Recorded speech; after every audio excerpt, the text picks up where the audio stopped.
G'day guys, Clint here, recording episode number 54 of The Full Landscape. You may notice a slightly different environment. I am sitting outside today.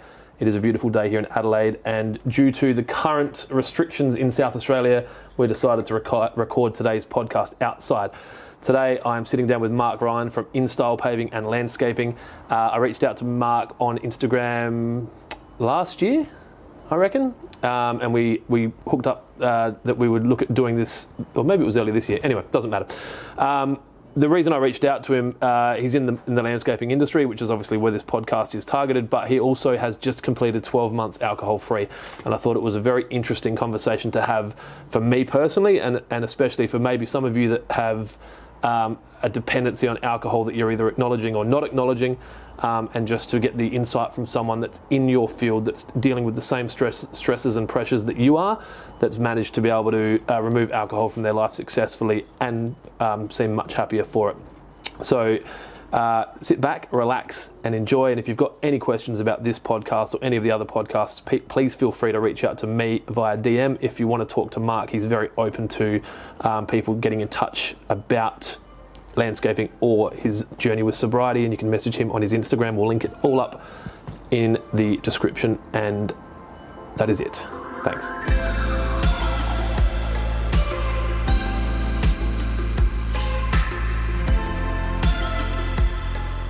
Cool. Well, thank you for coming out today. I think we chose the best day to be doing an outdoor podcast. Definitely, thank you. For those tuning in, we're doing this outside at our Rundle Street office just to comply with current requirements in South Australia, but it's also nice to probably get some vitamin D and get some fresh air. So for everyone tuning in, listening and watching today, if you can just introduce yourself for us, Mark, and talk about your business and then how you got to running your own business. All right, well, I'm Mark. My business is InStyle Paving and Landscaping, and probably more so hardscapes, yep. I'd say. We love doing it all, but hardscapes would be it. And 16 years I've been doing it, and I enjoy it. Did you start out as an apprentice? No. So I ad in the paper, mate. And as in someone's looking for a landscaper? Yeah, Matt was looking for a landscaper. I applied. I got the job. Working where? He's now Wilkins Earthworks. That's a bit of a plug for him. Yep. He was just a landscaper at the time, subbing to another mob, and started out at, where's Yatla? Northfield? What's the joint behind Yatla there? The new sort of subdivision? Yeah, Northgate. Northgate, that's as in while that subdivision was when becoming that was being built, so we did a heap of landscaping out there. That sort of then started run dry for him, and we got into doing stormwater for a couple of years, it felt like. That's a good gig if you can get, he was tools. Loving it, man. Yeah. I had the pick, he had the machine. So, yeah.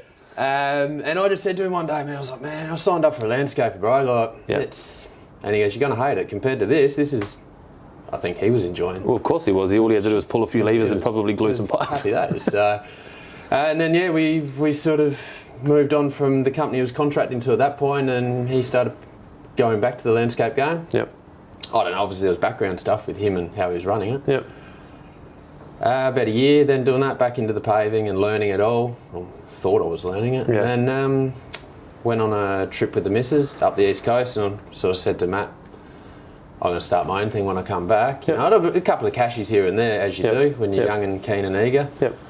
And come back, and as soon as we hit South Australia, I bought the paper, and the company that he was getting a bit of work from at that time was advertising for pavers, so I rang him, said, what's the go? He said, yep. Yeah, that would have been like absolute perfect for him. He would have been like, holy, this is the guy that was doing my stuff for me before. It was great, you know. So he set up the meeting. I literally unpacked my bags, went out the next day, and away we went. Yep. So that was just Mark Ryan, paving and landscaping. So you were an independent contractor, sole trader? That's exactly right, man. Yep. And did that, made mistakes, learnt mistakes. Talk us through a few of them.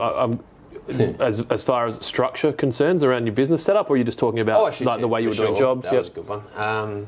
But just in terms of even laying, it was like, I'd done maybe a year or so with Matt, you know. Yeah. That was a lot of carrying and spreading. We were doing it. Yep. But then all of a sudden you're setting the string lines yourself, going, this is interesting, isn't it?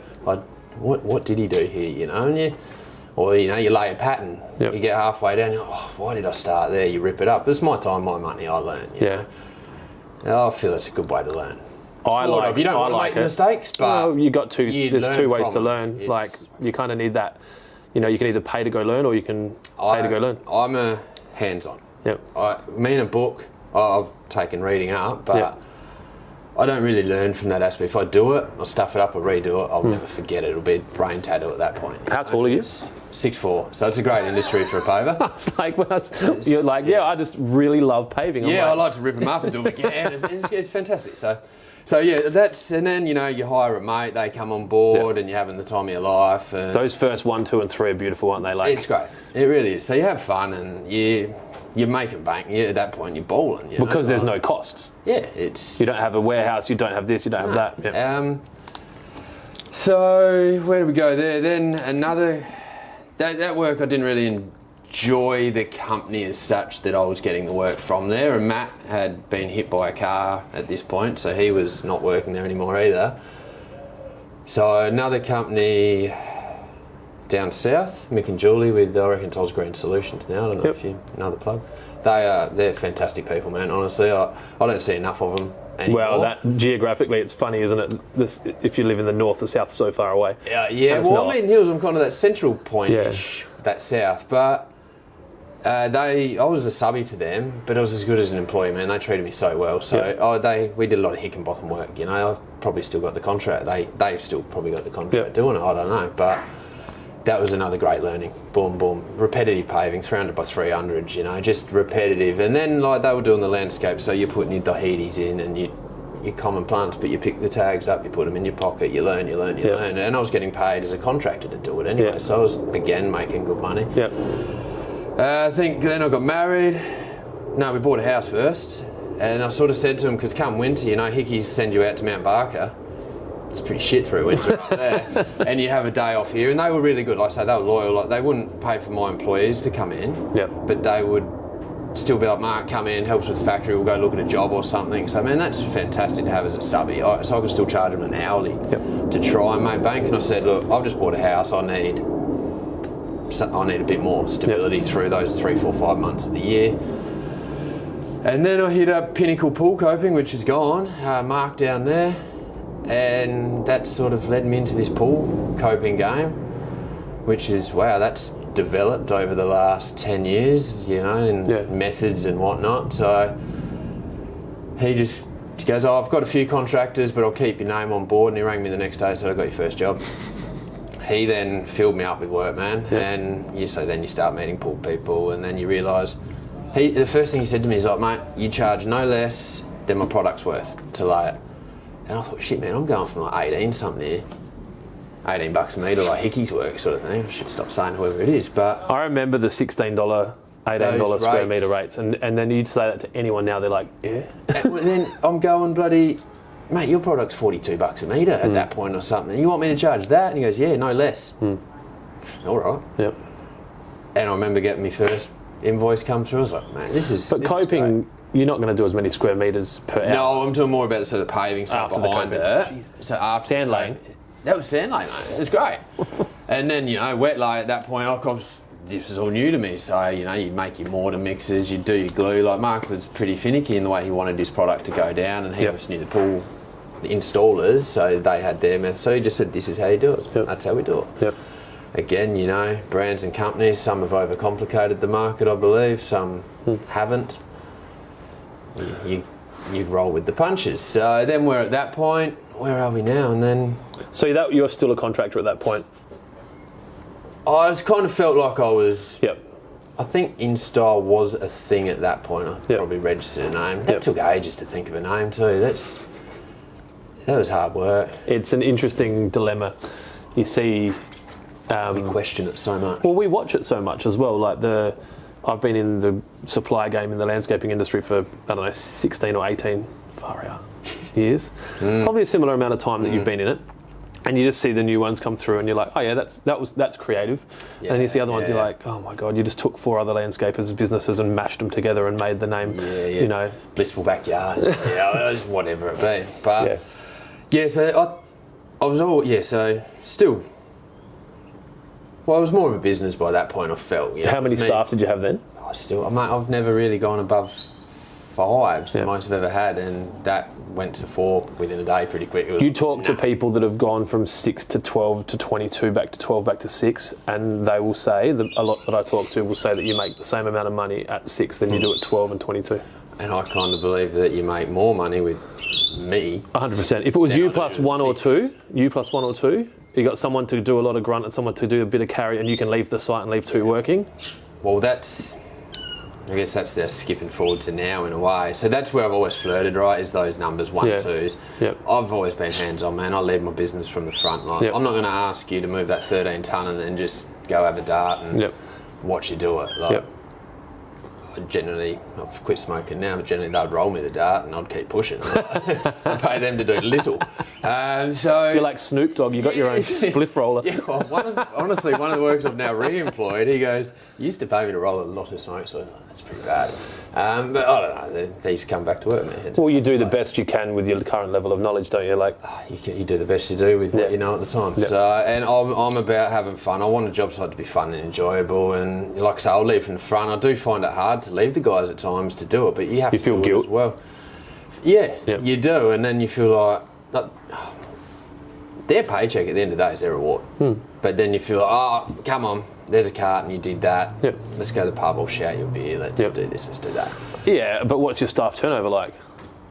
Do you have to, you don't have to, that's what I mean. Yeah, but sometimes I think it's too good, that's why they hang around, there's this fine line, but... Well, if you're making money and you know, like, I've got very low staff turnover, and you know, sometimes you might think it's too good and you might get people that take the piss, but generally you don't. And I don't think they do. Like, there's days where you think, oh, did they? But you know, again, they've done the best they could do, and everyone has a moment, everyone has an up, everyone has a down. You've got to allow that to happen. Well, they're not going to work to the same level that you do. That's not their business. No, exactly right. I mean, you'll get guys that do from time to time. I honestly feel like I do, and I've got 2 fucking good employees that I've got at the moment. So there's a bit of a change going on with what we're doing at work at the moment as well. So, and they're really good. So young Brennan, going back into those years, so I had mates and did all that, and you have staff here, you have staff there, one goes, one comes. Brennan come along, man. Now, he used to work with Paul Jackson. Yeah, I was going to say, if it's the Brennan I'm thinking of. Yeah, he knows you very well. So he's the one who told me to wear my Reese t-shirt. I'll keep that in mind. Thanks, no, but he speaks very highly of yourself as well. So, he was he's a fantastic worker. Right? So then he went off to the mines, and we kept contact, right? Because I was like, I never wanted to lose him. He needed to scratch that itch, though. My business was going very well with him in it, and I was like, you're the best, one of the best workers. I've had lots in I think workers from in different from an age to quality ratio as well. Like, he was quite young. Like, he was still in his early 20s, I'm guessing, when he started with Jacko. I reckon he's only just gone 30 now. Like, so he rang me when he was in the mine, so man, I'm done. This is shit. Like, Roxby just doesn't sound very nice. But he's done he scratched that itch. You're trading. I talked about it in one of my videos this morning. When you get something really good, there's going to be something really bad that kind of comes from the other side. It's like taking drugs. You get a high, there's a low. Yeah. You know, you get paid a lot of money, but you're also around some potentially toxic people, or you're in an environment where you can't get access to the things that matter to you. Yeah. You know? I don't honestly, I don't know if the money is that good. Yes, she's 6 months, but if my wife did those shifts at the hospital, she's SA Health, and got the penalty rates, got the overtime, got the Sunday rate, got everything else, she'd almost end up with more. That's right. And she gets to come home every night. That's right. Well, he got to go home. He went up there and lived, but it was when he came back to Adelaide, I think then he was doing the travel. That's what killed it for him. Because some of those guys don't get paid for the travel as well, especially if they're flying. You know, you're losing a lot of time sleeping and flying or driving. So anyhow, he's come back, which was great. So I was like, I did skip a few steps there. So I lost him. Yep. Business kind of just was numb, man. It was honestly numb. We're doing some really high quality work, so I've gone back to when I lost him then. Yep. And I had a few more workers. It was still fun, but it was just numb. We're doing it. We're doing some really high quality work for a couple of other, just subbing my work out again. And that was like I guess if of 100% of the time you've been working, has it been kind of 80% of has been for other people? Well, I do. Somehow they just ring me and ask me to do it. I'm like, yeah, right, I'm that yes man. And that's, and they're not threatened by you taking their clients. I mean, they're happy to have you. No, I'd go on their site, and I don't think they mind if I wear my shirt and I get the job done. I don't steal work from them. And so I struck a deal up after a while of just going around in circles. The business would go up and it would go down, and then the quarterlies come through again, and that one comes through again, and everything's free when it's on the account to the end of the month. And then I know. I'm on the other side. It's that cycle, man. It was just, how hard can we run for this? And 4 kids at home. It was the treadmill was huge. It was fucking spinning fast, man. I was clocking up some Ks on that treadmill. I was just running, trying to keep it going, and it was falling apart at the helms. And hindsight now, I made one wrong decision to take on too much work, and the high quality work, I was feeding my own ego to go, yeah, look at this, I can do this job, more Instagram, more this, more that, look at me, man. That just made me unhappy. And so I was down, I was done. He knew I wanted to give the business up. I knew they wanted to start a landscape component to their business. Who's this? That was with Elite Pools. Yep. So me and Anthony sort of struck a deal up. Numbers look great on paper. Yep. The bank even said so when we hit them up for a loan. As soon as I had my contract, they're like, holy shit, you got that straight away. Yep. And I was like, yeah, but then hindsight. Yep. And that was great. 6 months, I was like, man, that fucking treadmill stopped. I'm in here. Look, because you weren't having to chase work. Yes. You just invoiced one person. I went to the account and we shut it down. Yep. I said, I'm done. Let's finalise it. So so you became an employee? I became an employee to Elite Pools. So, because I was doing all their work for them, we worked out we wanted to do it. Perfect. So I went there, we became an employee. Perfect, exactly. So shut up shop, 6 months of just bliss. Mates would ask me, other contractors, carpenters that I'd speak to. And I was like, man, this is unreal. The treadmill stopped. I've got time. I'll get my weekends, blah, blah, blah, blah, blah. It was great. High-end work. Yeah. There's the best of the best. They do some nice work. Yeah. So I was there for 18 months. And then, so the honeymoon ended, right? And some of the reality kind of kicks back in a bit that I'm giving a lot to this and not my family. And I guess if there's a good deal as an employee, no one's giving you money for nothing. No. They're expecting their pound of flesh. No, and you could have him on the other table, and I know my perception and my view. I've looked at it from his, and I totally understand it as well. Yeah. It ended up, it was hard work towards the end, right? We were on a job who COVID hit as well, and obviously I think he got worried because the ones that were spending were the ones with not in his echelon of work. The ones that were in that category were kind of holding, going, what's going on here? I heard that from some high-end landscapers that there was, the kind of $200,000 to $400,000 jobs, 50 to 75% got paused or cancelled. So say 50% got paused and the other 25 got cancelled altogether because they had their share portfolio dropped by 60%, and that's what was paying for it, or they didn't get their dividend, and that was what was paying for it. That's right. So a sense of trepidation on that part. Yeah.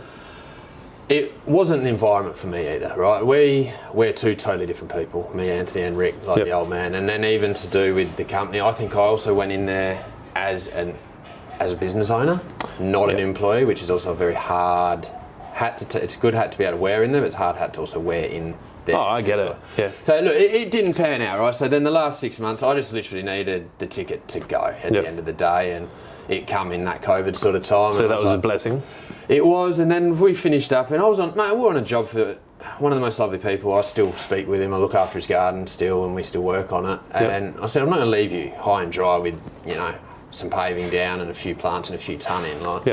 I finished it out, to a degree, and then that was it.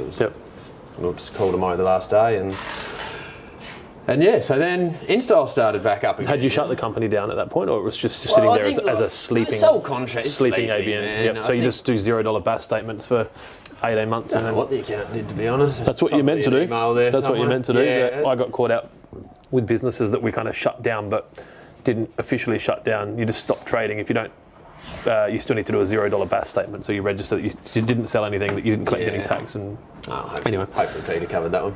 Well, that's if you've got a good accountant. Yeah. That's what they do. Yeah, that's all right. So I started back up, and by this point, the last 2 months, 3 months of working there it was drawing on me, man. So I just meditated one day. I was like, I'm gonna try this, because I was just drinking myself to sleep if I could. Had you been meditating prior? Had you been taught to meditate? And, it just was this thing. I was like, I'm gonna fucking meditate one day. Let's do it. Yep. I think, so no formal training in meditation. Let's get a guided meditation on. Just download an app and the wife's very into that realm. We got the oils going, which I do believe there's something in them. They work. Stop the Aussies from itching. Yep. I went and seen a kinesiologist, which the wife was about as well. Just this natural sort of shit I was just doing. But while I was still there, I started meditating a bit, just to try and piece it out. I started listening, getting into the podcast. Jay Shetty. You start listening to his story, and then he's got such a beautiful voice. Oh, he does. Yeah. He's actually got a very beautiful face as well. He's a handsome young man. Yeah. But I started picking that apart, right? And that's where I started delving in. So started trying to find some sort of peace. Yep. Honestly. So did you think at that point that you were, I don't know, like lost or? Yeah, I was gone for a while, man. With knowledge of it, yeah. Now that you can reflect, you were lost, but at the time you didn't know. You were just searching for something. Yeah, I was just searching, man. I honestly was. I was lost. I was so happy I was out. Yep. But I was lost. Yeah. And that gave you an opportunity to change course or to retack the sail. My treadmill would stop, so I got to start it at my own pace, right? Yep. So I rang the account and said, "Guess what? I'm going again." And he goes, "Oh fuck." That's good. You can put my fees up. Yeah. So but I said to him, because another book was Rich Dad Poor Dad. Yep. Great book. I'd Robert tuned into that. And I said to him, I'm coming back, man, but I need you to look after me. It's not going to be on me calling you for help. I need you to, to mentor me almost. Well, we have breakfast. We speak a lot. Monthly or weekly. Well, we have breakfast monthly, but I talk to him Your weekly. Figures are a lot more. It's a good thing to have. I think we were doing that at 3 or 4 mil. Yeah. Or maybe 3. $3 or $4. Do you know what I mean? Yeah. But it's all relative, right? Yeah. And I think knowing that you have an accountant that you're not on the clock and that you can just ring him and go, hey, we talk, when the tennis, because he's, we and him have an interest in a tennis player, and he was playing the other night here, and I was like, how good is this? And so we're texting about random shit. It doesn't have to, we've become friends, which is, it doesn't have to be that way, but... Yeah, well... So exactly that. That was my thing. I rang. I said, if I'm going to ring you for a 5-minute conversation, chalk it up, man. Yep. Don't think it's free. I want your best information. I'm going to pay for it. Why am I going to tip a waitress that just brings me a drink? I'm not going to tip the one that makes me money. That was out of one of those books, and it just resonated. I was like, man, there's just stuff. The way you treat. I've always believed I've treated people with the utmost respect, but. It does. It even comes through to that level, And so those sort of things. I got myself a bookkeeper, just a family friend we knew, because I know. So were you doing that yourself? Always, yeah. So I wear all the hats, brother. And so you were quoting? Yeah.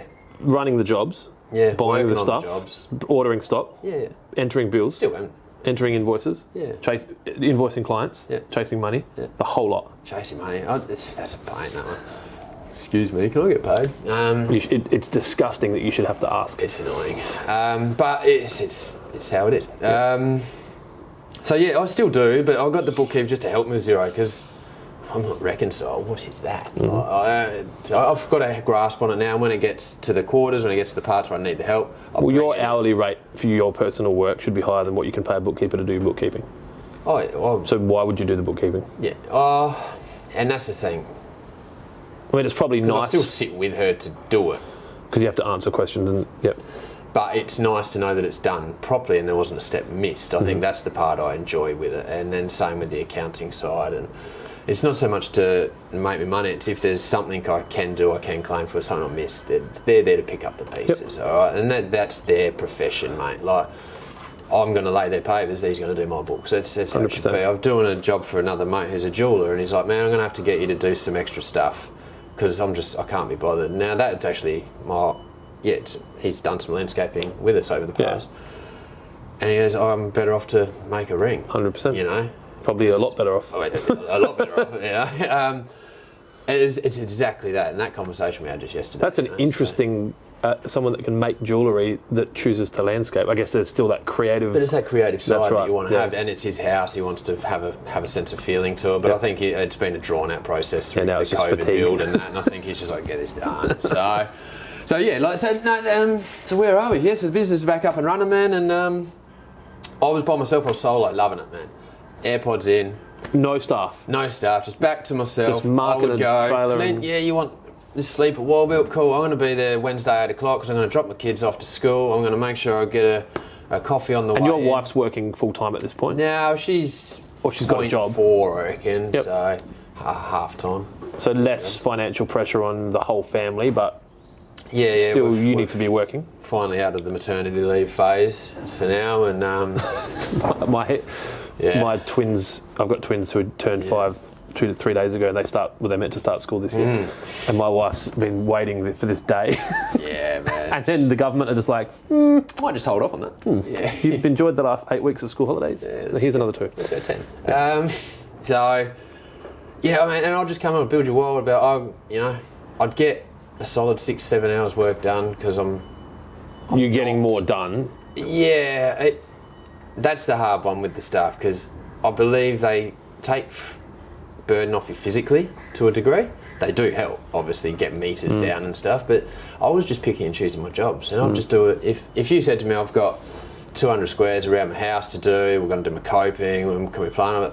Nah, not for me. Yep. But if you said, just sleepwalk. Which makes me laugh a little bit that you finally learnt to say no when all of these problems leading up to then was you not saying no. And then now you're like, no.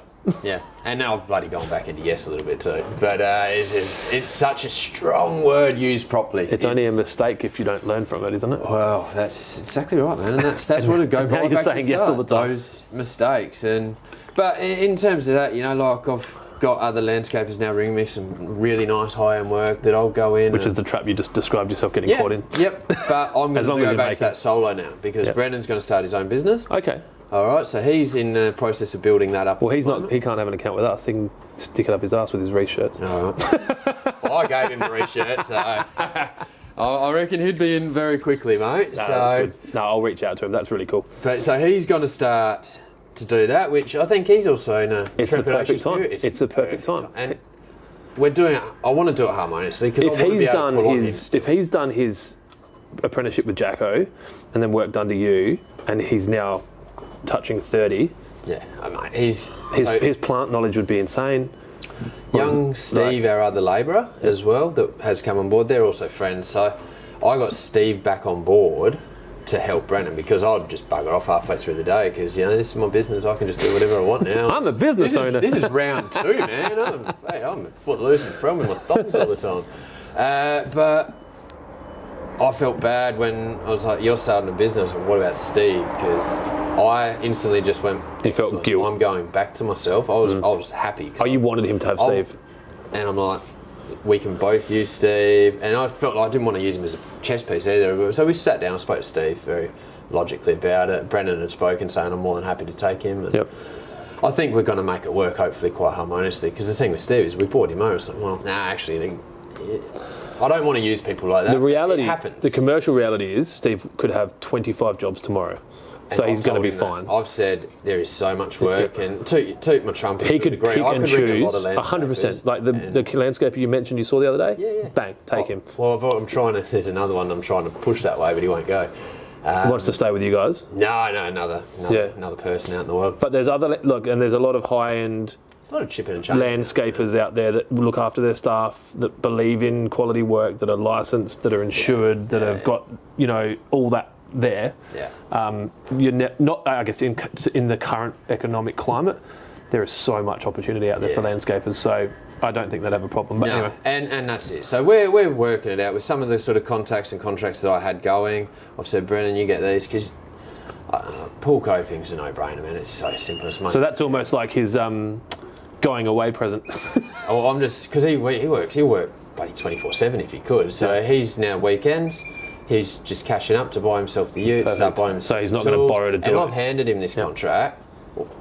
Whether it's a contract, it's verbal agreement. And we'll do some work for you. And I rang him, said, you got it? And they're like, we got heaps. So I said, you do that, man. Because that's going to up your cash flow real quick. Well, everyone wins. The client trusts him because he's got your tick of approval and they've seen him work. What I've agreed to go into, I'm still making come true. So, and it's happy days. So that's that. So I'm going to be back to just putting AirPods in and listening to my books again while laying pavers and doing what I do, which I'm excited. But phase 2 is to go into a form of coaching for men, and that's what I've been studying and going towards, and since the sobriety side, I guess. So let's touch on that, because we'll go to that, the coaching side. But one of the things that I guess one of the catalysts to me reaching out to you and asking to do a podcast was that I noticed, I think it must have been New Year's Day, that you posted on Instagram that it was 12 months that both you and your wife had been sober.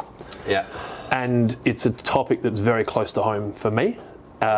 Because of my addiction to alcohol and my continuous bouncing around with drinking and not drinking. But I also think, this podcast would be heavily, it's obviously a landscaping podcast for landscapers, but there's people all around the world listening to it, and I think a lot of them would probably be a men-heavy audience. I think it is, if we look at the data on YouTube. And there's, increasing awareness around support of men's mental health, but alcohol is this drug that is rarely talked about in society, that's very high up the list of the most damaging drugs, both to an individual and to society. What did I say to the father-in-law last night? I said, the alcohol's the only drug I need to explain why I'm not using instead of using. Yeah. Yep. It's ridiculous. It's so true. And I talked, it was funny, my wife and I I wasn't watching it, she was watching it. This table's going to be fucking clean by It's all right, it's good, that's you and me. I don't like the dust. On the news this morning, because my wife likes to fucking ingest that bullshit in the morning, they said that there was a $65 million marijuana crop busted by the police. I'm like, no fucking way that was at 65 mil. It might have a street value of 65 mil if broken down, in Alice and Springs, if all of those trees had got to maturity over 5 years. And she's like, why do you have to be so cynical? I'm like, because they're fuckheads, right? They're full of shit. But then I said to her, at no point are the news excitedly talking about the reduction of alcohol consumption and what that leads to, again, in drink driving, mental health, heart disease, domestic violence.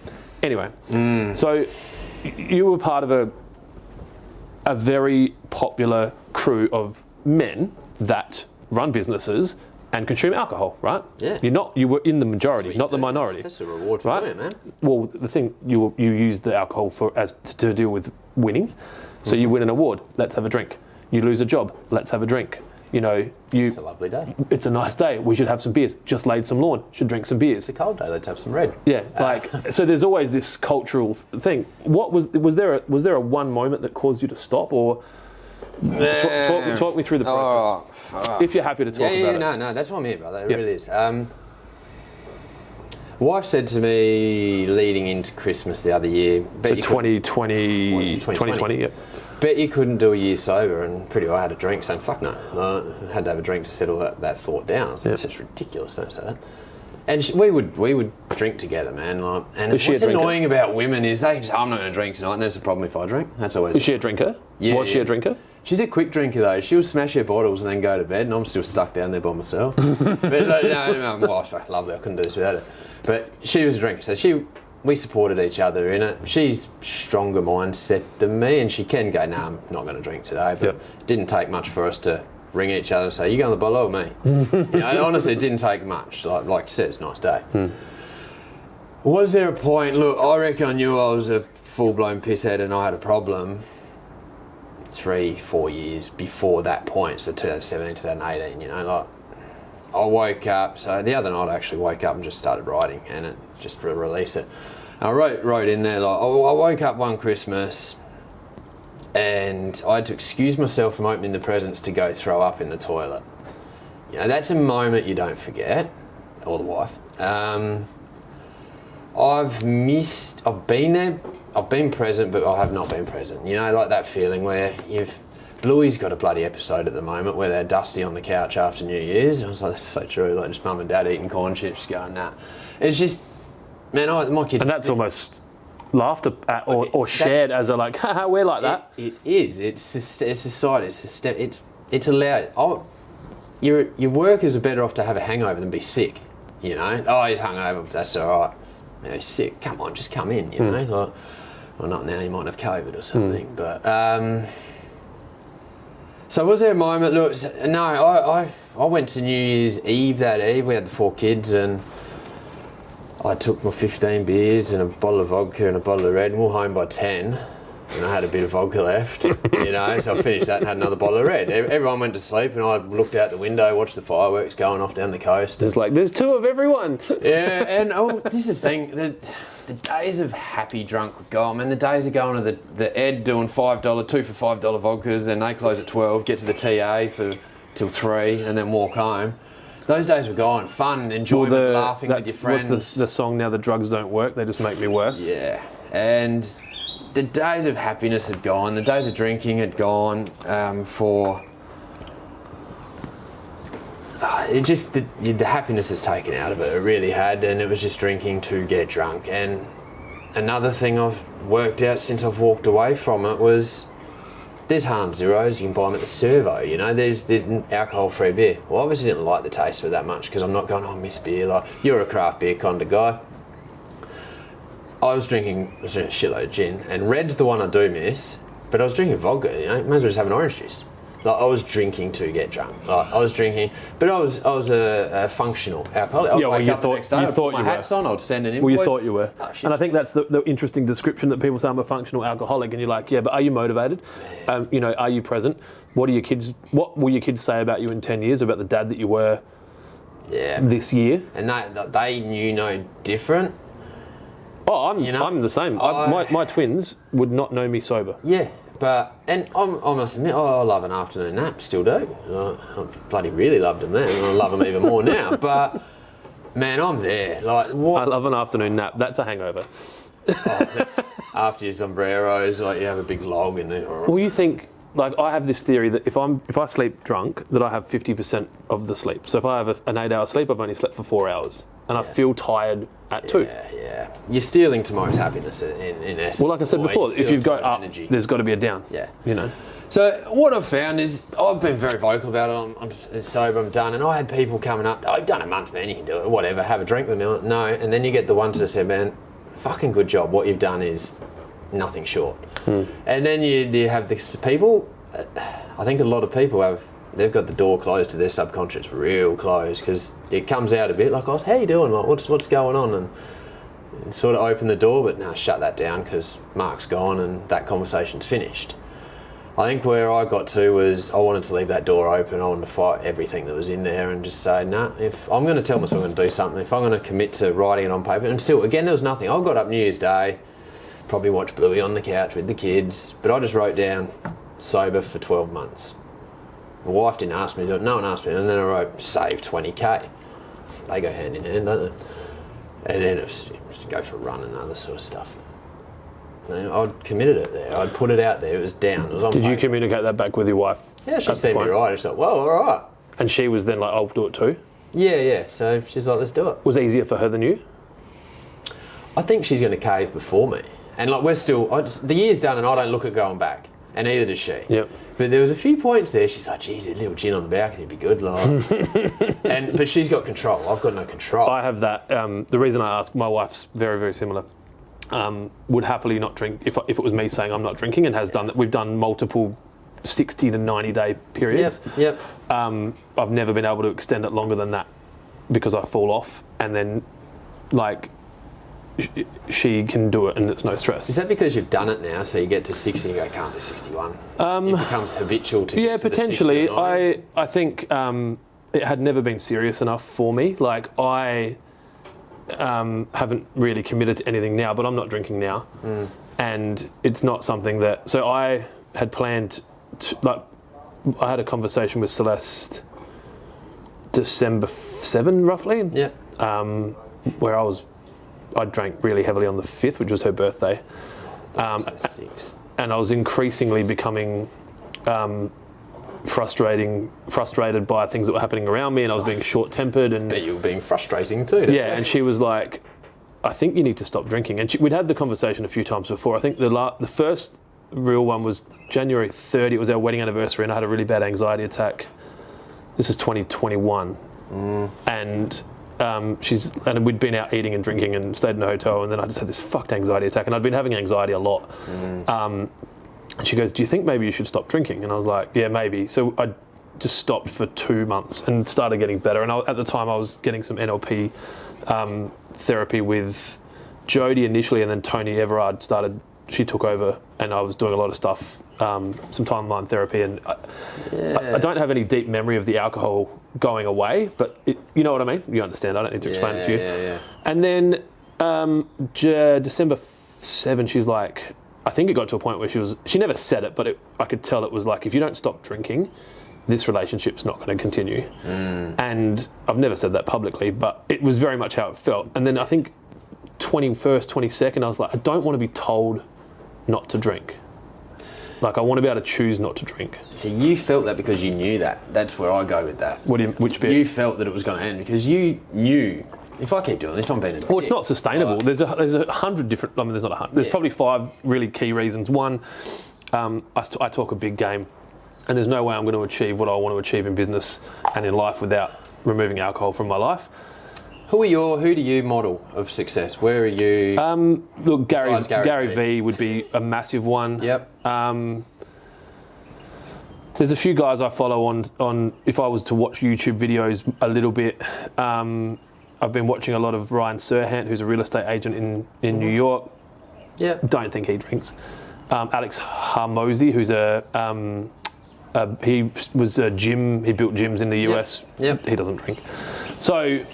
But Gary drinks, but he's very measured with his alcohol. I think he drinks because he has to, because it's part of his story. His dad owns a fucking liquor store, and But did you know 50 Cent doesn't drink? And he owns Branson Cognac and all the others and champagne, but he doesn't drink. And to be honest, The Rock wouldn't drink. I know that he has his own brand, and I don't think Conor McGregor drinks as much as it makes it look like he drinks. That's right. On the social. And I remember it was really funny. Conor McGregor, The Rock there was like a thing going around where they were sculling bottles of vodka or water or something. Yeah. And he took a lid off of his Terramina and sculled it, and he's like, it's water, you dickheads. I'm not going to scull a bottle of this. Yeah. And that really sat with me. So I think that I really do enjoy craft beer, and a lot of the success that I've built, I attribute to the relationships that I've developed during drinking. Yeah, shit, yeah. You know, we built this business off the back of a bottle of scotch. I say that a lot. Yeah. I'd go out. I've heard you say that. Drink scotch, get to know people better. Yep. But I'm nearly 40. I have no issues walking on a stage in front of 100 people sober and talking to them. So why the fuck do I need a crutch of alcohol to develop a relationship with one person? So it's just the pain that I'm getting from drinking is it's balancing worse and worse and worse to a point where I'm like, I don't have the personality that can have one drink, because you would have had it with you. That's just have one. Why don't you just have one? Yeah, right. Why don't you fuck I'll off? have one with you. Yeah, and then you and can I'm going to the bottle. And I'm not telling anyone. And I'll just sit in the car park and drink it. Right. And then okay, when you get to the point where you bring in one bottle of red because the wife, that's acceptable. Yeah. Leaving the other one in the car, she'll go work, do a night shift. I'll go out to the car and get the second one.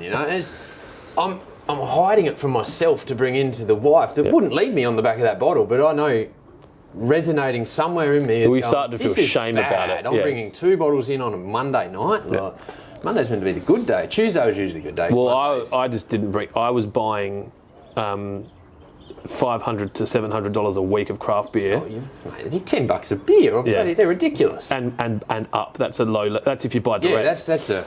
And I remember the worst. And I'm not telling this story as a hero story, but during COVID. So the April of 2021, when it was nuts. Yep.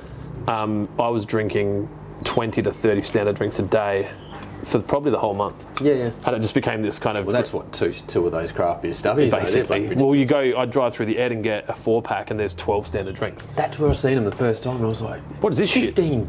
What is that? But yes, no, it was just... I just went, fuck it, we're doing it. And so at the moment, you are not inside a personal challenge of not drinking. No, do you think you'll ever drink again?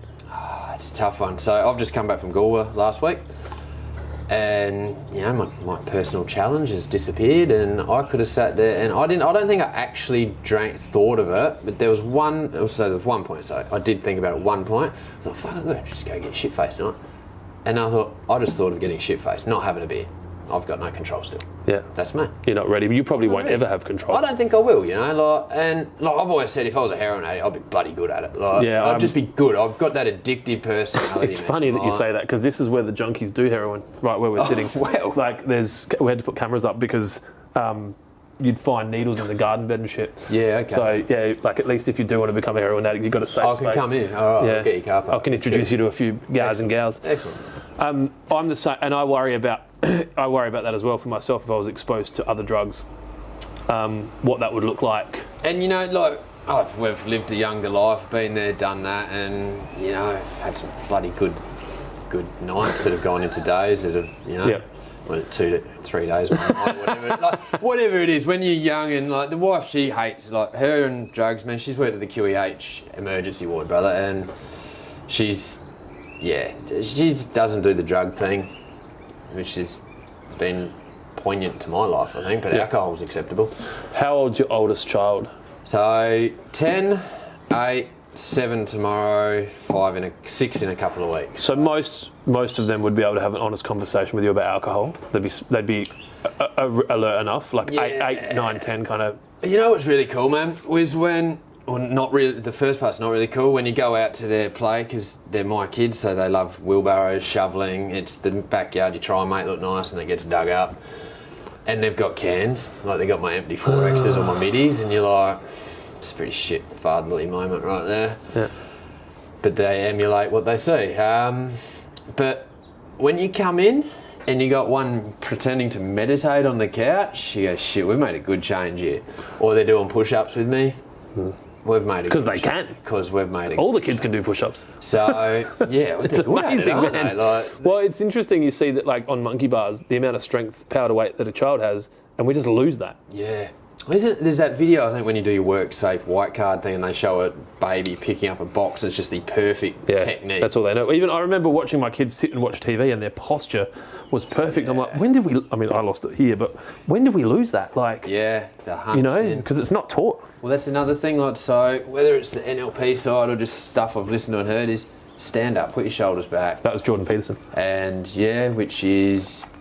12 rules for life. Stand up straight with your shoulders back. That's it. That was like chapter 1, I reckon. So, and it's so true. You do that, you feel good straight away. Put your chin up, start walking, man. And I think that's how I lived for 12 months. And you don't want to fail on yourself. So, man, I'm up to 162 days. I don't want to have to get there again. Start at 1 again. I don't want to have to start That's at 1. a long That's time. a good streak. Yeah.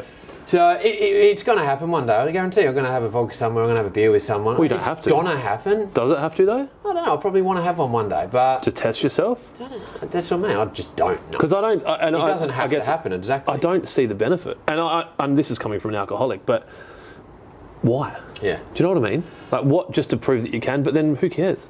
And well, the other one, you need a champagne at a wedding. Well, what? No, you So don't. I thought it'd be more to do while you're at the wedding, not the champagne. Like, Yeah. It's all that stuff. But Well, it's you'd be so more present at the wedding if you haven't had. So ingested into us to drink here, drink there, drink there. Yeah.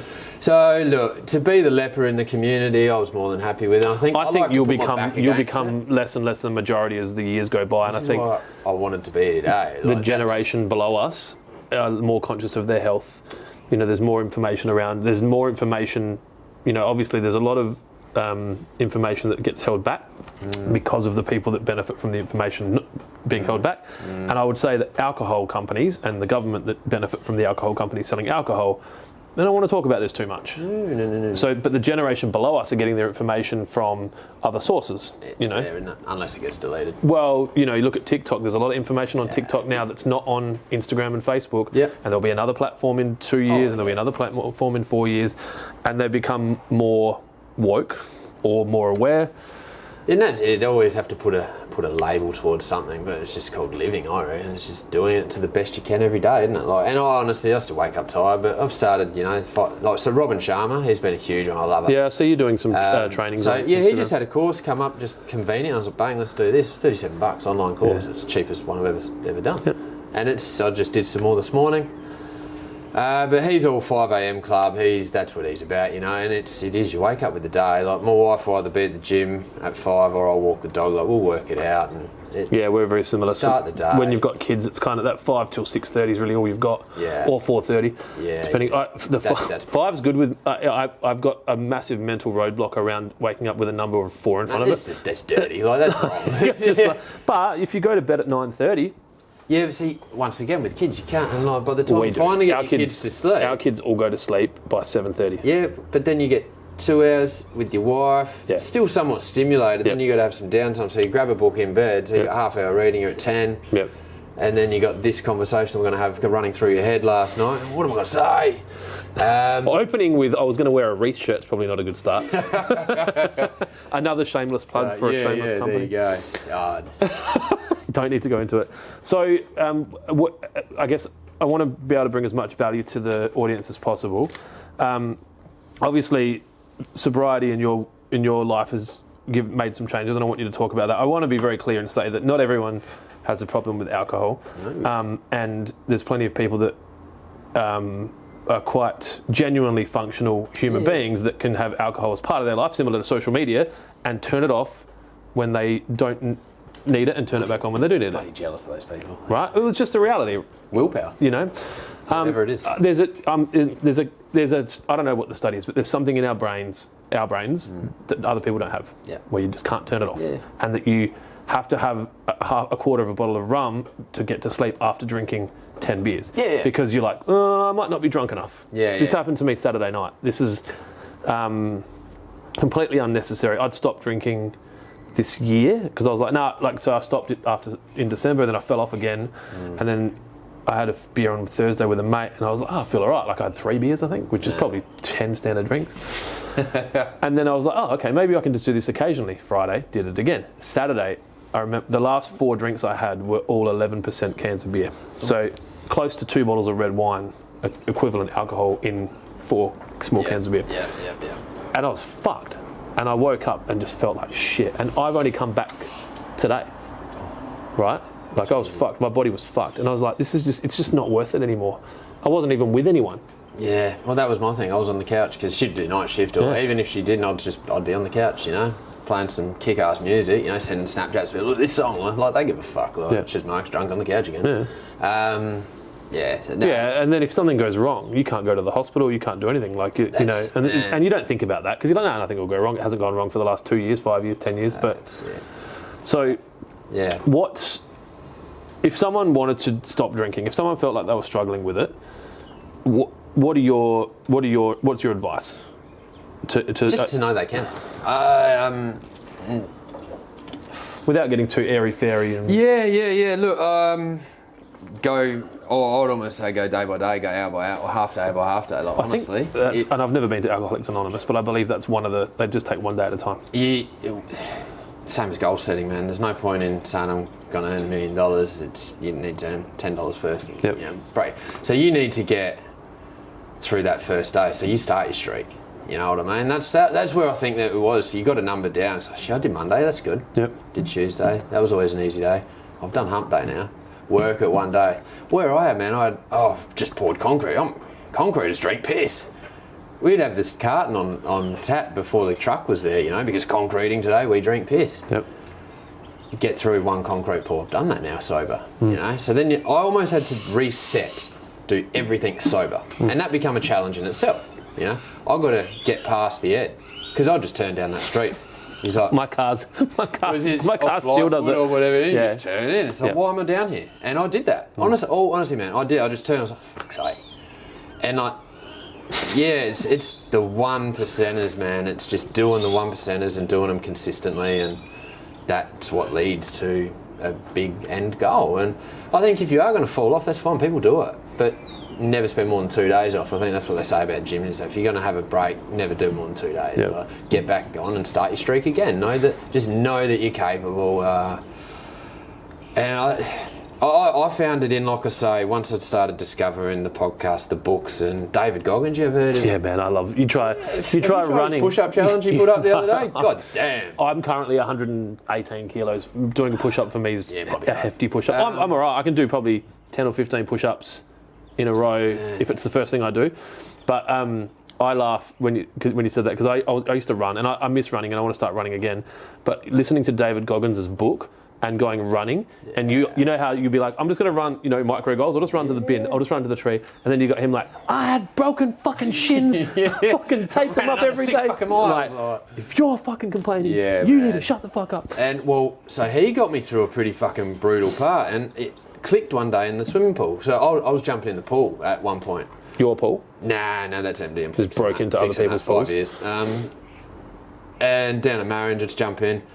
Because it was quiet, it was fucking the sound of silence to me. I was like, don't even think it. Because it was cold? I had to think about breathing and surviving to get to the other end. So my sports was a shit day or work. And I could swim, but 1, 2, 3. By the time you count, there are different. I find that with like mixed martial arts, you can't think about anything else while you're doing it. Exactly that same theory, right? So I was doing a K or something. Whereas running, you can think. I was doing okay. I hadn't been in the pool for ages. I thought, fuck, I'm going to go back in because it's my business. I'll do whatever I want. I'm going to go for a swim today. I'm a baller. I'm wearing thongs already. I might as well jump in the pool. Might as well just kick them off. Yeah. And I got 350 metres. It's not a bad effort, like just hop back in. And then I was like, I don't got to be anywhere today.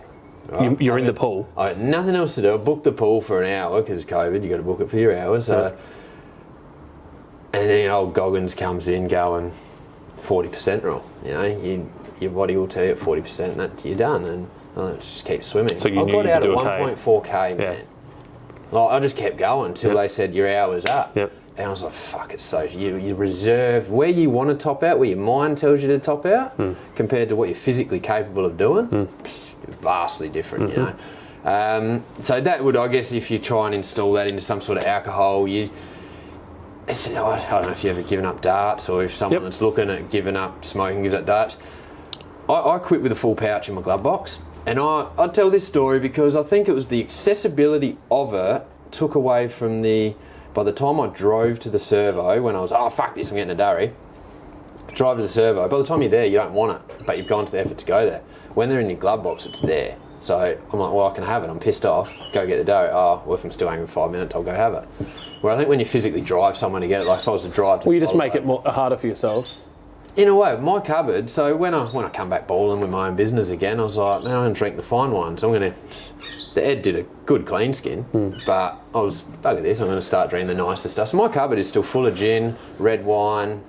I closed it on the 1st of Jan. I think Alcoholics Anonymous talk about not giving yourself access to alcohol. Don't go to bars, don't hang out with people that you would have drank with. Yeah, I'm the opposite, man. I agree with you. I think it's silly. I think if you don't learn how to deal with it properly, and not everyone has the ability to do that, and everyone's different, and I respect that. Have to go there again one day, aren't you? But what are you going to do? Because as soon as you go there, and bang. I think we use the word alcoholics, which 100%, I'll talk for myself.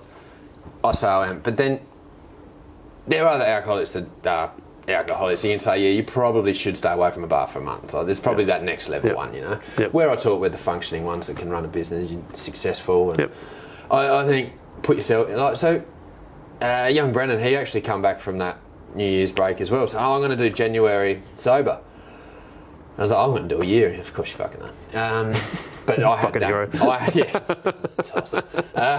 So I had that help with me. I had my wife at home. I guess that's your support group. That was my AA in a way, wasn't it? So Brennan was doing the first fort with me again. And my wife was doing it at home. And we'd celebrate. Man, we would come home from something and just go, well, that would have been a six-pack, and threw the bottle on the way home. We still joke about it.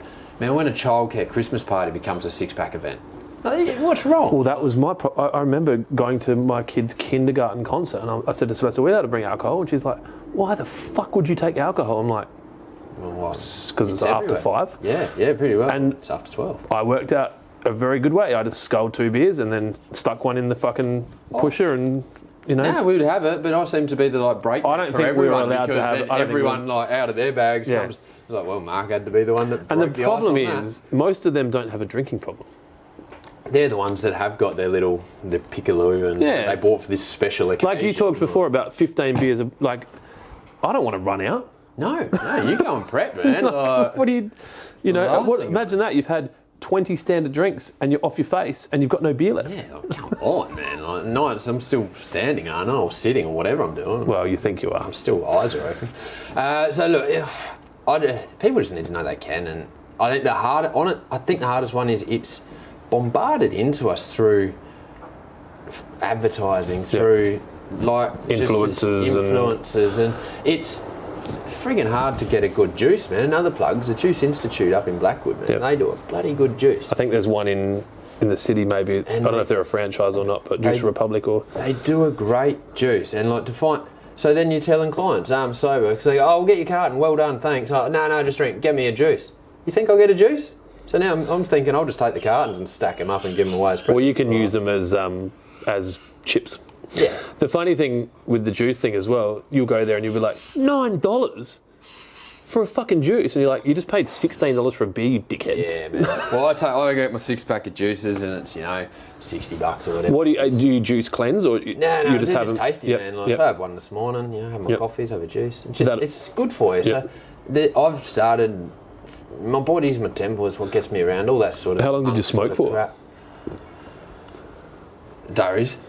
Answer whatever question you want, mate. We're Adelaide, so we smoked spin, and then so we gave that up, and then we took the durries out. A good 5-6 years there. Yeah. Maybe more. So 10. 10 for sure. 10 for sure, man. Six is the answer you tell your wife. Yeah. No, well, she would have a durry, but she'd go, no, I'm not going to smoke anymore, and just give up. So how do you do that? Like, yeah, so if you've drank that heavily and smoked that heavily, your body's got some healing.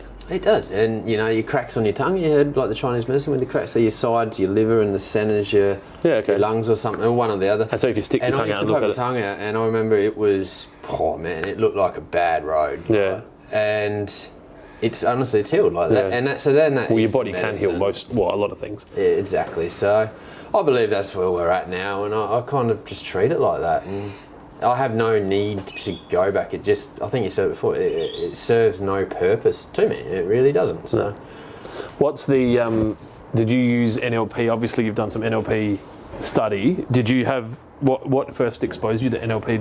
Did you know someone, did you go get some timeline therapy or? Nah, things just come into the world, don't they? So. What do they say, when the student is ready, the teacher will appear?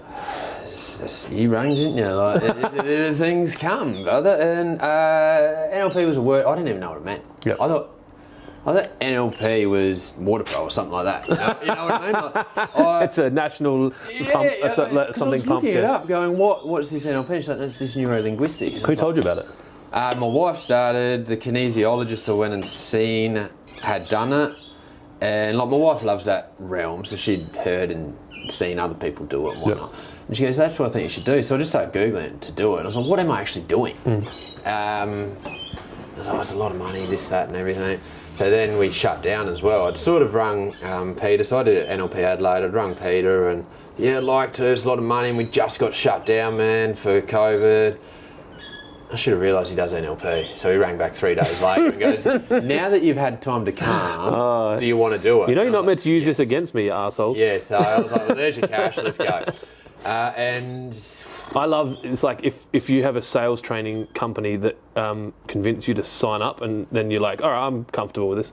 Like, because obviously if they're that good, you're going to get that good. What is it? People want to buy, but they don't want to be sold to or whatever. Is that part? Well, I think that's my relationship with alcohol. I want to stop drinking, but I don't want to be told I can't drink. Yeah. So you need like a reframe. It's got to be me. Work out what the positive influence the alcohol's bringing you and work out another way that you can then bring that positive influence into your life without using the negative and detrimental product. Like, so that's all very NLP there. So I have a high level understanding of NLP. I haven't done any training. I've had it done to me. But how much should our children know about this stuff? Oh, it's stupid. There's a lot of stuff like that. I mean, I do weightlifting as a form of fitness, so I do 3 sessions a week. Yeah. And I'm like, why is this not taught at school? Like how to do a squat or how to do a lunge or how to do a deadlift. Like fundamental body, proper and nutrition and bank. Like, why am I not taught about, banking and this? Like, I mean, because the Commonwealth Bank give you a fucking money box. Yeah. That's it. Yeah. But the same with NLP, like, I guess understanding your brain. And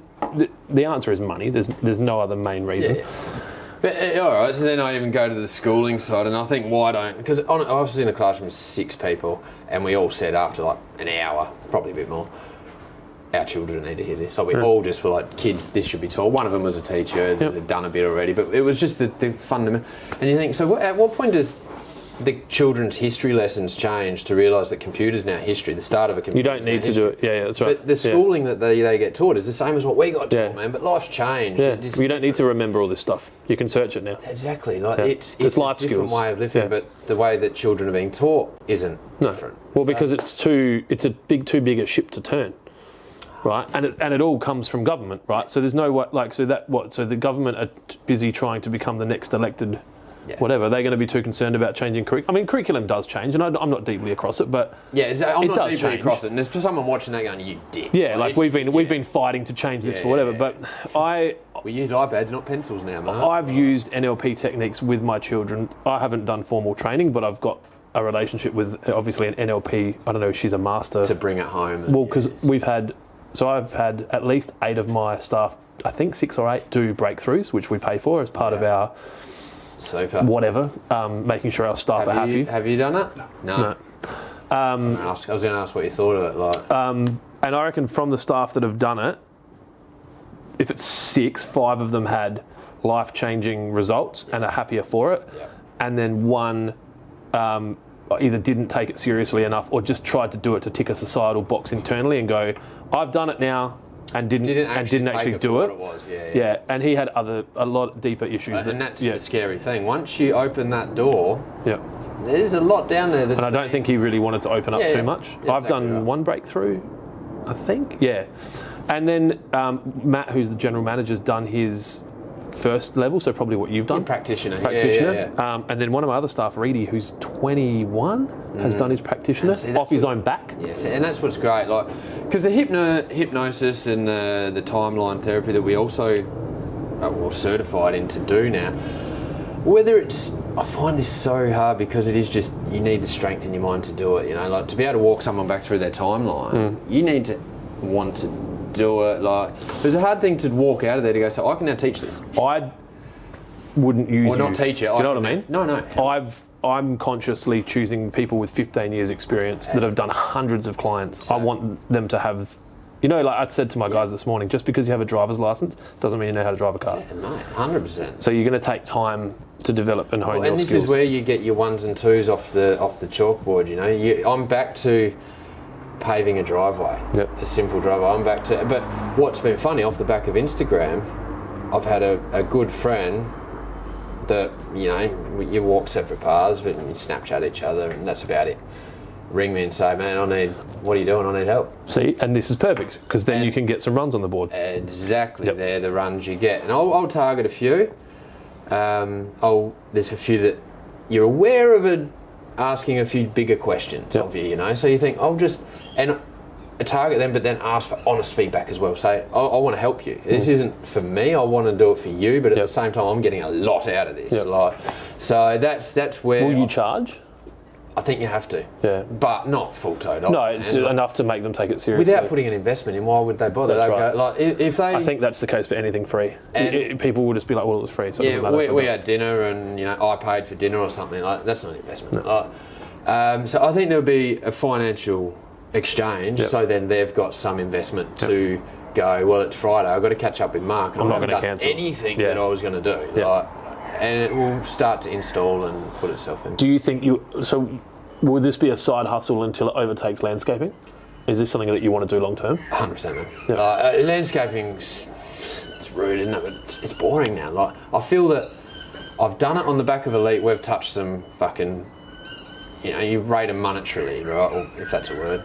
NLP told me a lot of words. There's a lot of letters in a lot of words. Right? So I've been up. We've done some very big high-end jobs, right? And done that. I've never. The one disappointment, I think I said it to Steve yesterday, I've never scaled a business with 15, 20 plus. And whether it's a regret or something, that would be the only one I'd take away. But I'm hoping, what I want is some sort of symbiosis, because I believe that a garden and touching the dirt with children outside, or yourself outside, just to spend 10 minutes to get your own veg out of your garden, to grab some basil, that might be all it takes, to tend to something that grows, helps. So I'm thinking, well, there's part of that, there's science behind that, but there's theory behind, grounding and... Yeah, well, that's exactly that.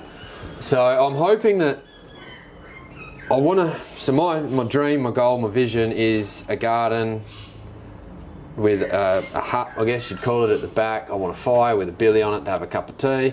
I want to tend a garden with someone, turn some bloody straw, whatever it is, for 15, 20 minutes, build a rapport, sit down. Why are we here? You know? And so a coaching that's connected to the earth. And then what's going to then draw from that, I'm hoping, is I've got a company that can build you a garden at home for you to be able to ground yourself at home. Yeah, so rather than you're doing hardscaping, you're actually now probably doing a lot more softscaping. Well, no, I would say it'd be more hardscaping, because I'll build the walls, I'll build the steppers to get through the garden. I'll build you the structure for you to plant. It's funny, my mind went straight to a very, I don't know, like just raised planter beds. And when you described the heart and I could draw it for you. I saw something very differently to probably what you are seeing. I saw no stone. It was all timber. Yeah. It was all timber and aggregate. There was no imported tiles. There was no. No. It's gravel floor with maybe some stepping stones. Yeah, that's all I saw. Yep. So all it's timber, interesting. mate. Mate, I'm not. I'm not rich. I'm not. That cladding. Is that a limiting belief? Man. Yeah. Well, no, it's not actually. Just remember, I know enough about NLP to be dangerous. That's a fact. But yeah, so like that's I guess that's my end game. And yes, InStyle will. I want this to take over, because I just feel there's so much more I can give out of that. Honestly, I got dressed this morning. I was like, oh, do I put a shirt on with a logo? This is me going to work. I got dressed, I got comfortable, I went and got a fresh cut. Yep. You know, I felt comfortable leaving this morning. That resonates with me. I've stopped wearing a uniform to work. This is the first podcast I've done without my Waterpro shirt on, and not because and Hectagon's the parent company. It's not because I don't care about it or whatever. I don't work at Waterpro anymore. Yep. It's not. I own Waterpro and I'm an active director, but I'm not an employee. I am an employee, but I don't go there to work every day. I don't have to wake up and go to a physical location. And I think sometimes we talked about it a bit earlier, like with the when you came in here and you said looking at the building and you're like, this is if I have my own studio, I want it to look a certain way. I think it's the same when you wake up. If you like last week, I wore gym clothes to work every day. I wore a shirt, running shorts and sneakers every day. And every time I got on the phone, I threw my pods in and did laps. I probably did 4 or 5 Ks just organically. Now I think that's because of how I was dressed. Well, I know it's because of how I know it.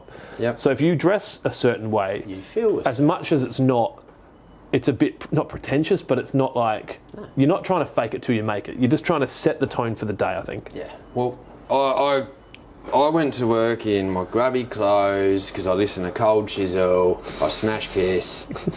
I was smoking darts. I was punching a few darts. And even that, I gave up the darts and I was a different person. I was all of a sudden resonating as a different person. I used to look at, I'll isolate them, but the electricians, not many electricians smoke, but I'd always look at electricians and be like, oh, they're not trades, they don't smoke, and look at them all clean there, I'm a tradesman, look at me. And I think that also resonated with the alcohol, with everything else. I gave up smoking, all of a sudden I dressed a bit cleaner, I smelled a bit different. It was a change in up there, and so then it happens with drinking. And then honestly, you put a set of clothes on, it changes again. I wear a suit, you obviously feel like you can walk down Rundle Street and you're the man. I feel I'm dressed nice-ish today, you feel ready to take. You don't want to overdress around me, you make me look like an idiot. So you're right though. Well, like I said before, put your shoulders back, stand tall, and you take it on. So I did very little preparation for this because I kind of wanted it to be an organic conversation. But one of the things that I thought of this morning was, if I give you the term work-life balance, what does that mean to you now? And can you compare that to what it might have meant to you 10 years ago? I was working to live, living to work, working to live, like that sort of thing. So again, I was the tradesman that would go to work. I'd come home dirty. The wife would be at work or wherever she was. Now, man, you need to work to still finance a lifestyle. But if I can, I've always enjoyed what I do. That's why InStyle will never disappear, because I do love it. But yeah, my kids didn't choose to come around, I want to give them absolutely every opportunity. So what's the point in me then leaving at 6, getting home at 6:30, hitting the computer, doing all that, not being around them. So that's where my work-life balance had to change. So it's going to change, obviously, as the processes of your life change. So 10 years ago, firstborn. Although I went to work the next day. Because I had to. I felt that. Oh, okay. So that's probably a good way to almost answer that. I felt that I had to go to work, so I left her in the hospital. I remember she'll tell the story very well. A baby cries at night. They do that, and I was like, "Fuck's sake! I've got to go to work tomorrow." She's like, "I've just had a baby." Like, and I got up. I went to work because I felt that job had to be done. I had to make them happier than what I made my wife. So I think we're getting to it now. Is that end of the elite pools where I felt like I'd sold my soul in a way. I gave them everything and I gave my house absolutely nothing. That was the big momentous shift that had to happen. So that's why now I've got my thongs, so I'm not going to work. And then it's like, shit, I've got to pay some bills, got to go to work. So the shift has gone to, my wife's done so much for me, and like she is the rock at the end of the day. Like, man, I'll give her anything. Like, but we just make it work harmoniously, like, to a degree. So it is a massive difference. I guess if I was talking to someone that was me across the table, I'd be trying to say scheduling would be huge. Don't be busy being busy. That's a Robin Sharma one. Is when you're doing something, do it to your full capacity. So if you're doing quotes and that, sit down and fucking do quotes, all right? And schedule yourself 2 hours. That's it. But know that at the end of that 2 hours, it's time to start going outside and jumping on the trampoline and do it. Don't stop making excuses for why you can't. That sort of shit. Like, if you've got a schedule for your day, for your week, for your month, with blocked out times, take it and do it, and make sure that there's plenty of family time in there, because I wouldn't be here without my wife, you know, and there's no way I could live the life without my kids either. I'm like, man, they're mine. It's my responsibility. I can't put that on anyone else. They're me. Like, so that's what had to change. I was living to work. Yeah, that's the way to say it. Which I think's not right. I think a lot of people get caught in that trap, though. It's a fucking easy trap to get caught in. That's the problem. It's systemic again, isn't it? You work hard, you're doing great. Well, no, that's not the case. Well, you're revered by your peers, or, I mean, you look at the Instagram, Gary Vee's a great example, like, people who talk about how much he hustles and does 16-hour days, but people focus on that, but they don't see that he takes 7 weeks leave a year, and his phone gets locked in a safe at the hotel for, you know. What I appreciate about him, I was talking about the other, like he knew nothing about Bitcoin, NFTs, because that's where I'm sort of looking at the moment. Yep.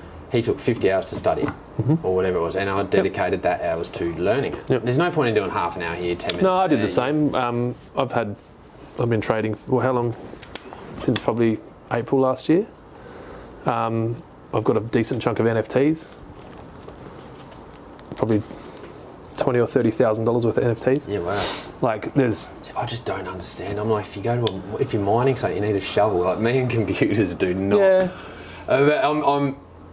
Which it shits me off that I'm flirting around the outsides of it, and here I am saying you got to invest 50 It won't take you long. If you go to YouTube and Twitter, you need to have Twitter. Well, that's what if you're going to be podcast if you're going to be morning walks for specifics of that, to start getting an understanding of it. There's a few good guys that produce some good stuff on YouTube. It's still so early. Well, that's what I believe. It's still a guess, but if you can make it, I think it was Gary Vee did the podcast the other day, and he will go as educated as he can to make that guess. Like, he won't buy it 300, he might buy it 900, but he knows there's traction behind it and there's something. Like, gaming hasn't started yet, and if you look at OpenSea, which is where all of the majority of NFTs trade, which is kind of like the eBay for NFTs. Yep. There's, I think, 60,000 active wallets. It might be more, but it wasn't much. And there's 2.1 billion gamers worldwide that play games, Fortnite, Call of Duty, whatever else. Yeah. Crypto gaming hasn't started yet, right? It hasn't started. So if I was going to be giving advice around crypto, and I won't because I'm not a financial advisor, what I would personally do is be looking at gaming related projects, find one that is of interest, and then run with that. I've got a laptop that I'm going to be giving to my son. He's 8, so that he can start learning to code for the metaverse.